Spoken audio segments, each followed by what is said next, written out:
I never thought I'd be sitting here recounting a story that still makes me shake my head in disbelief, because when it all began, it didn't seem like much more than a careless mistake, something you brush off and forget about. But as the days passed, the layers of betrayal and greed unfolded in a way I couldn't ignore. It started the day I noticed unusual activity on my bank card, a few transactions that didn't match my routine purchases.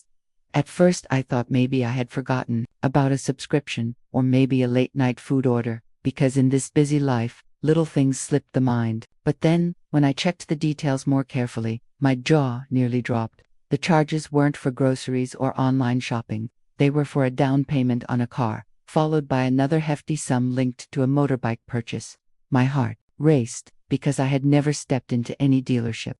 And yet, here was my hard-earned money being funneled into someone else's fantasies. I felt my chest tighten as I realized that someone had gotten hold of my card and was living their dream on my expense. At first, I didn't know whether to feel angry or scared, because financial fraud feels like an invasion of your very identity. It's not just money. It's your trust in the systems you depend on. It's your sense of control over your own life.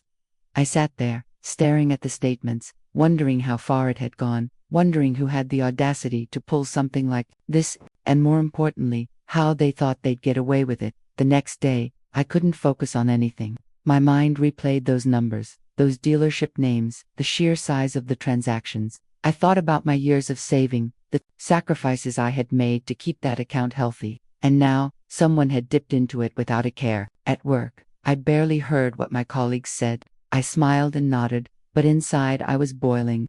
By lunchtime, I had already decided that I couldn't let this slide.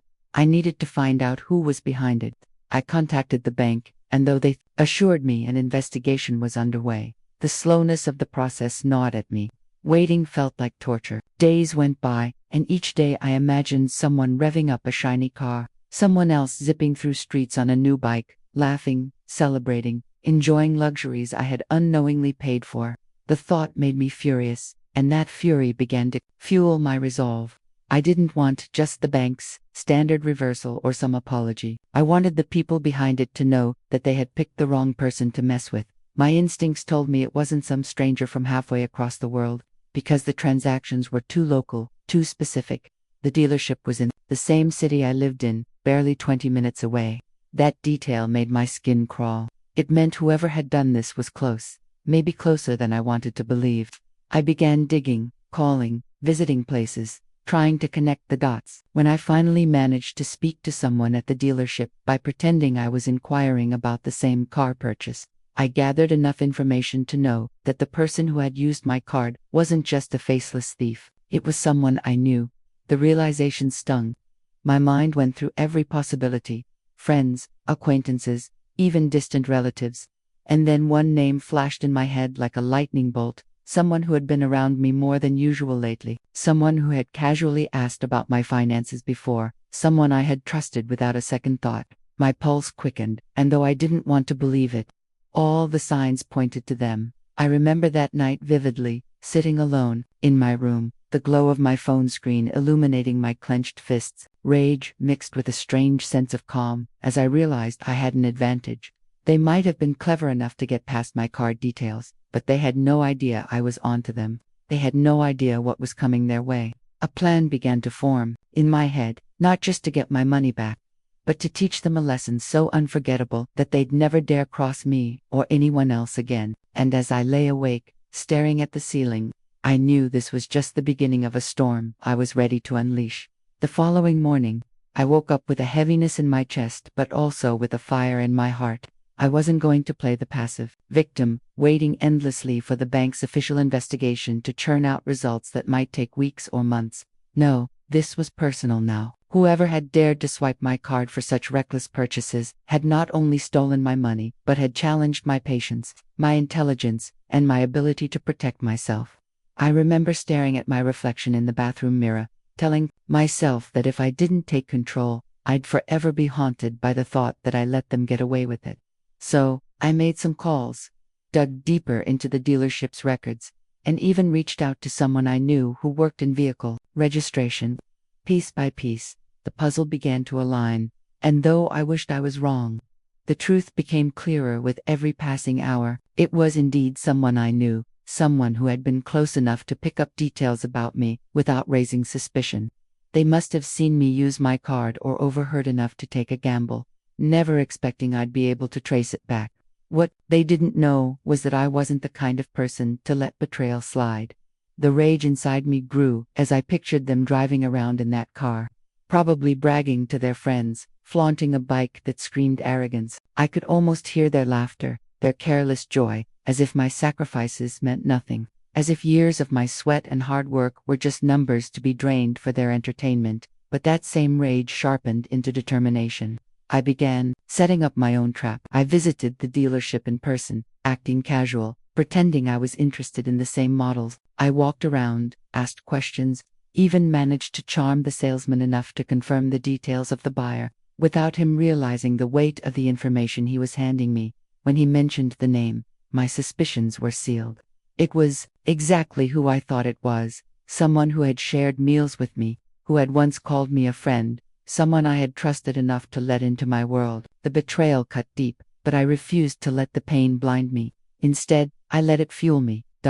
I went home that night with a notebook, jotting down everything I knew: dates, times, transaction IDs, dealership names, even the phone numbers that were used during registration. I was building my own file, my own investigation dossier. If the bank or authorities wanted evidence, I'd be ready. But more than that, I wanted to stay one step ahead, because it wasn't just about exposing the myth, it was about making sure they felt the weight of what they had done. People like that, greedy and selfish, rarely understand unless the consequences hit harder than the crime itself. As I flipped through the pages of my notebook, a strange sense of calm washed over me. They thought they were clever, but in reality, they were predictable.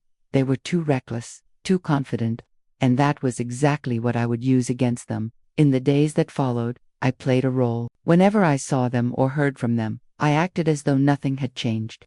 I smiled, I laughed at their jokes, I pretended to be the same trusting person they thought I was. And every time I did, I felt a mix of anger and satisfaction, because, while they were busy enjoying their stolen luxuries, I was laying the groundwork for their downfall. I noted the places they went, the people they showed off to, the times they disappeared with that bike or car. I even managed to take a few discreet pictures, enough to connect them directly to the vehicles, without them suspecting a thing. It was like playing chess, and I was several moves ahead. They had no idea that their arrogance was digging their own grave, and I was the one holding the shovel. What kept me awake at night wasn't fear anymore, it was anticipation. I couldn't wait for the day I'd flip the script, for the moment they'd realize the fun was over. I imagined the look on their face, the shock, the desperation, the regret. They thought they had won because they got away with it for a short while. But little did they know that every ride, every reckless stunt on that bike, every smug grin behind the wheel of that car was building toward a reckoning. And I wasn't going to just expose them. No, I was going to make sure the memory of what came after would haunt them forever. The trap was set, the pieces were falling into place, and the countdown had already begun. The strangest thing about betrayal is that it forces you to wear a mask. Every time I looked at them after uncovering the truth, I had to choke back the urge to confront them, to shout in their face, to demand why they thought I was so blind, so gullible. But instead, I smiled. I acted the same way I always did, and behind my smile was a storm they couldn't see. I knew timing was everything. If I struck too early, they might deny, they might wriggle out of it, they might even find some way to shift the blame. But if I waited, if I collected enough proof, if I let them sink deeper into their arrogance, then the strike would be clean, undeniable, devastating. So I played along. Days turned into weeks, and during that time, I became an observer of their new lifestyle. I noticed how they began to carry themselves differently, how their tone grew sharper, their arrogance louder. The car became their trophy, the bike their playground, and they flaunted both as if they had worked for them, as if they had earned every drop of fuel they poured into those machines. Watching it all would have broken me if I hadn't already decided to turn my pain into a weapon. There was one evening I remember vividly. They had parked the car in front of a cafe we both frequented, deliberately choosing a spot where everyone passing by could see the shiny exterior. They leaned casually against it, keys dangling in hand, soaking in the admiration from anyone who glanced their way. And as I walked past, pretending to be impressed, I felt my stomach churn. That car, that bike, they weren't just vehicles, they were monuments built on my stolen trust, powered by the money I had sweated years for. But instead of letting it consume me, I sharpened that emotion into resolve. That evening, I began my deeper dive into gathering undeniable proof. I followed the trail of registration papers through a contact I had, piecing together the financing and linking it back to the stolen funds from my account. Every slip of paper, every screenshot, every photo was another nail in the coffin I was preparing for them. And yet, as much as I hated them in those moments, a part of me found it almost amusing how oblivious they were. They strutted around with their new possessions, unaware that someone was silently tracing every step, building a case so solid it would crush them. They thought I was in the dark, that I hadn't even noticed. In fact, they even joked once something about me being too careful with money, as if mocking me for living within my means while they basked in false luxury. Little did they know, every laugh they enjoyed, every smirk they threw, every display of pride was being etched into a memory I would later recall when their world collapsed. And I promised myself, when that moment came, I wouldn't hold back. I wouldn't just reclaim what was mine. I would make sure they understood the pain they caused, the humiliation they thought they had hidden from me. As I crafted my plan, I realized something about myself. I wasn't just angry anymore. I was meticulous, calculating in a way I hadn't been before.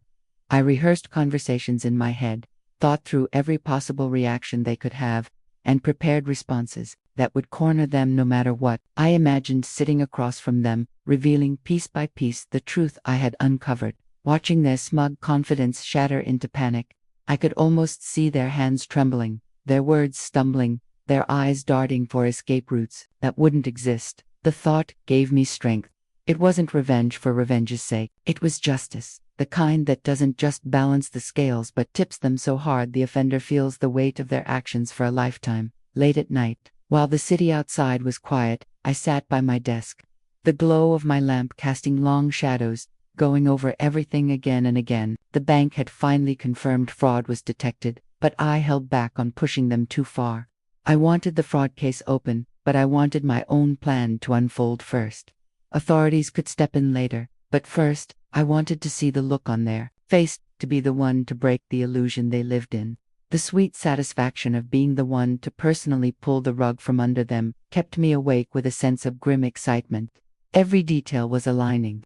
Every piece was in its place, and they poor fools were still walking around like kings of the street, completely unaware that their empire wasn't just fragile, it was already crumbling. And so, I waited, patient and calm on the surface. But inside, the storm brewed stronger, because I knew, sooner rather than later, the moment of confrontation was coming. They had no idea that the very card they used to buy their happiness would become the very weapon I used to destroy their pride. The day was approaching when they'd finally see what was coming. And by then, it would be far too late for them to run. The day I finally decided to move from silent preparation to decisive action came almost unexpectedly. Though in hindsight, I had been leading myself there all along. I remember waking up that morning with an unusual calmness, the kind that only comes when you've accepted what you must do. It wasn't anger anymore, not the sharp stabbing kind that had consumed me when I first saw the fraudulent transactions. It had mellowed into something colder, sharper, like steel. My plan was no longer just an idea scribbled in my notebook. It was ready to be executed. I dressed carefully, chose my words in advance, and reminded myself over and over that I was not walking into this as a victim but as someone about to reclaim control. Still, a part of me knew that no matter how much I rehearsed, nothing would compare to the reality of looking into the eyes of the very person who had used me, who had laughed behind my back while parading my money around in the form of polished metal and roaring engines. That thought alone sent a shiver down my spine.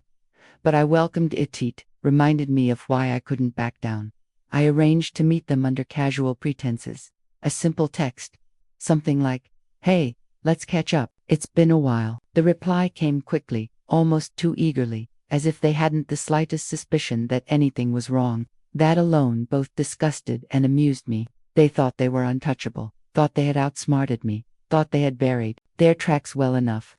Little did they know, I was holding every piece of evidence like a deck of cards, ready to lay them down one after the other until they had nowhere to turn. We agreed on a cafe, the same one where I had once seen them flaunt that car, the same spot where they had bathed in undeserved admiration. It felt poetic somehow, to bring the confrontation to the very stage of their arrogance. When the date came, I arrived early. I sat at a corner table, sipping water, to steady my nerves, watching the door. Minutes dragged by like hours until finally, I saw them stroll in. They wore a grin, that same easy confidence that had once seemed charming but now struck me as sickening. The keys dangled casually from their hand again, the car parked outside like a crown jewel on display. As they slid into the seat across from me, I studied them carefully. They had no clue. Not a flicker of suspicion in their eyes. They asked how I'd been, joked about the weather, even teased me lightly. All the while completely oblivious to the storm sitting across from them. I let them talk, let them feel comfortable, let them weave their own rope tighter with every arrogant word. And then, when the moment felt right, I leaned forward, looked them straight in the eye, and asked softly, "So how's the new car? And the bike?" The effect was immediate. For the briefest second, their face froze, the smile slipping, the eyes narrowing, a flicker of panic darting across their expression before they masked it with a forced laugh. "What car? What bike?" they stammered, but the tremor in their voice gave them away. That was my cue. Calmly, I slid a small folder across the table. Inside were copies of the dealership records, registration papers, even snapshots of them proudly showing off the vehicles. Their hands hesitated before touching the folder, and when they finally did, I could see the blood drain from their face as they realized the weight of what I had brought. The silence between us grew thick, heavy, charged with unspoken truths. Finally, I broke it, my voice steady, controlled. "You used my card. You thought I wouldn't notice. You thought I wouldn't trace it back. But here we are." Their mouth opened and closed, words fumbling out in half-formed excuses, claims of misunderstanding, jokes about coincidence, even a desperate attempt at denial. But I cut them off, each time sharper, each time firmer, until finally, I laid the final piece on the table, the bank's confirmation of fraud linked directly to those purchases. The mask cracked then, their arrogance melted into something raw and ugly fear. They knew they were cornered, knew there was no easy escape.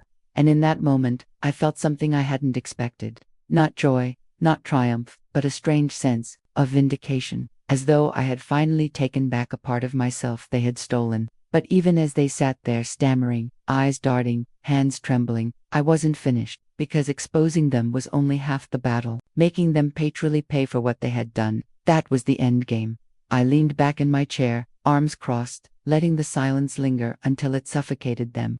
Then I spoke, slowly, deliberately. "You thought you could live off my hard work, but what you don't realize is that every mile you drove, every stunt you pulled on that bike, every laugh you had at my expense, it was all leading to this, and believe me, you have no idea what's coming next." Their eyes widened at my words, the weight of the threat sinking in. They shifted uncomfortably, glancing toward the door, but I knew they wouldn't run. Not here, not yet. Fear had them, rooted to their seat, and I savored the shift in power. For the first time since this nightmare had begun, I was the one in control. And they knew it. The silence after my last words seemed to stretch on forever, like the air itself was waiting for what would come next. They sat frozen, their eyes darting between me and the folder of evidence lying like a dagger on the table. Their lips parted, then closed again, their throat bobbing, as if swallowing words they couldn't form. It was almost pitiful, almost, but not enough to soften me. I had waited too long, endured too much, and prepared too carefully to let even a fraction of pity dilute the storm I was about to unleash. They finally managed to whisper, "Listen, it's not what you think." But I cut them off with a raised hand, my calmness sharper than any shouted accusation.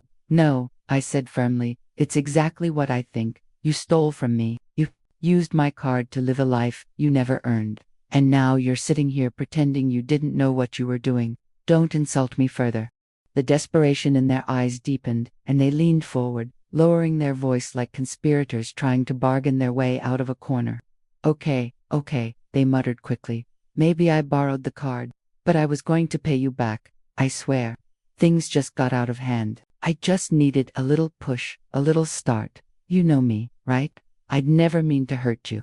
Their words, slippery and carefully strung together, might have swayed someone else, but not me. Not after weeks of watching them bask in false glory, not after hearing their arrogant jokes, not after seeing them smirk while I quietly pieced together their betrayal. I leaned closer, my voice low and unshaken, and said, "You didn't borrow, you stole. And you didn't just steal money, you stole my trust, my time, my sacrifices. And for that, there's no paying back. There's only consequences." The way their face twisted at that word consequences was almost satisfying. For once, they weren't the one controlling the narrative. I was. They begged then, trying to claw their way back into my good graces. "Look, I'll sell the bike, I'll return the car, I'll get the money back to you. Just don't go to the police, don't ruin me. You don't understand." I had no choice. I laughed, not out of humor, but out of disbelief at their audacity. No choice. I repeated, my tone sharp as a blade. "You had every choice. You chose greed. You chose betrayal. And now you want me to be merciful because you're scared of the same system you thought you could cheat. No, not this time." I pushed the folder closer to them, each paper sliding across the wood like a slap. "Do you see this? This is enough to bury you. Legally, socially, financially. You're already standing on the edge, you just don't know it yet." I watched as they fumbled with the papers, their hands trembling, their breathing shallow. They knew I wasn't bluffing. Every word, every document, every photo had them cornered, and I let them stew in that fear, let the realization sink in that they weren't just caught, they were about to be dismantled piece by piece. "Here's what's going to happen," I finally said, my tone calm but commanding. "You're going to return every cent. You're going to sell whatever you need to sell. Liquidate whatever fake life you've built with my money. And even then, it won't be enough. Because I'm not stopping with just reclaiming what you took. You're going to face the humiliation you tried to hide from me. Everyone you flaunted that car to, everyone you showed off that bike to, they're all going to know exactly how you got them. And trust me, they won't admire you then." Their face crumbled at those words. Pride was everything to them, and the thought of public shame hit harder than any legal threat. They shook their head, rapidly, pleading, "Please, no, don't tell anyone, don't ruin me like that. I'll do anything, anything you want." And that was the moment I realized the true power had shifted. For weeks, I had been the silent sufferer, but now, I held them in the palm of my hand. They were no longer the arrogant thief. They were a desperate coward, willing to beg to keep their illusion intact, but I had no intention of protecting their pride. Not after they had trampled mine. Not after they had laughed while driving down the street in stolen glory. They needed to be stripped of that false image, needed to feel what it meant to be exposed, to be powerless. I leaned in once more, my voice so low they had to strain to hear it. "This isn't about money anymore. This is about making sure you never forget what you did. And believe me, when I'm finished, you won't just regret stealing from Mule, regret underestimating me." Their eyes widened again, a flicker of terror sparking within them. They shifted in their seat, finally realizing there was no bargaining left, no charm that could undo what they had set in motion. For the first time, they were forced to face the truth. They had no idea what was coming, and now, it was already too late to escape it. I could see the cracks spreading across their carefully constructed facade, the same way cracks spread on glass before it shatters. Their eyes darted like a cornered animal, their words stumbling as if each syllable weighed 100 pounds. The arrogance that once dripped from their every gesture had evaporated, leaving behind only the raw scent of fear. And in that moment, I knew that whatever came next, I had already won. Because power isn't just about money or possessions, it's about control. And I had wrested that control back with a vengeance. The tables had turned, and they were sitting in the very seat they thought I'd occupy, helpless, desperate, and stripped of dignity.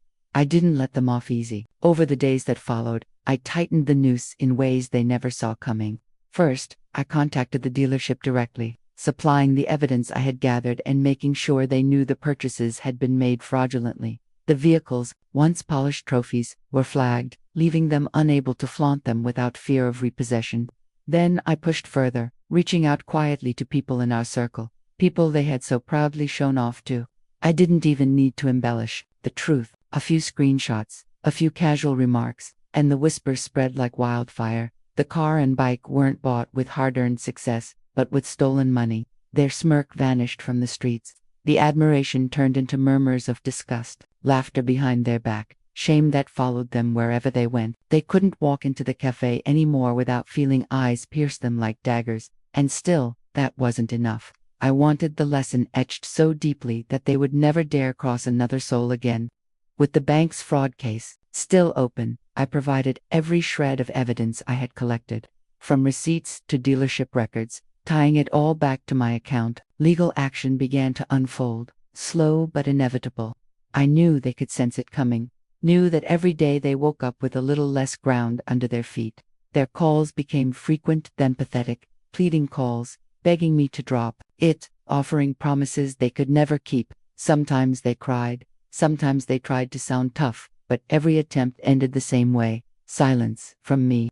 I had no intention of giving them relief, because the silence was part of their punishment. It forced them to sit with their fear, to imagine the worst, to realize that no matter how much they begged, the storm would not pass. It was almost poetic, watching the reversal. Once, they had strutted around, holding keys that jingled like medals, revving engines that roared with false pride. Now, those same keys were a burden in their pocket, reminders of a glory that was slipping through their fingers. The car sat unused, the bike locked away, both symbols of their impending ruin. And when the repossession finally happened, when the dealership came and took back what was never rightfully theirs, I didn't even need to witness it. I heard about it from others, whispers carrying the story back to me, and that was enough. They were humiliated publicly. The very stage they had chosen for their arrogance turned into their downfall. People who once envied them now shook their heads, mocking the audacity of someone who thought they could cheat life and win. And me. I didn't need to gloat, didn't need to scream victory. My revenge was in the silence of watching them unravel. My justice was in the knowledge that every time they thought about cars or bikes or easy money, they would remember me. They would remember the person they underestimated, the one they thought was too naive to notice, too soft to fight back. They would remember that what they thought was their triumph was nothing more than the beginning of their collapse. And even though the bank's investigation carried on, even though legal proceedings might take months, I knew I had already secured the most important outcome. They were broken, not financially, not just socially, but inside, where it mattered most. Sometimes, late at night, I think back to that first moment, the shock of seeing the fraudulent charges, the anger that followed, the sleepless nights of planning, and I realized that, as painful as it was, it revealed something about me I hadn't known before. I learned that I wasn't weak, that I wasn't someone to be trampled on. I learned that betrayal doesn't have to define you, can sharpen you, strengthen you, transform you into something your enemies never expected. They thought they had written the ending to my story with their theft, but instead, they gave me the pen. And I wrote an ending they'll never forget. Because at the end of it all, justice isn't always about courts or banks or police reports. Sometimes, justice is about reclaiming your power, about turning the tables so completely that the ones who wronged you are left gasping in the wreckage of their own arrogance. And as for them, the thief, the liar, the betrayer, they will never drive that car again, never ride that bike with the wind in their hair, without remembering that it wasn't theirs to begin with. It was stolen, it was shameful, and it was the very thing that destroyed them. They used my card for a car and a bike, but in the end, they had no idea what was coming. And when it finally came, it was more than just consequences. It was a reckoning.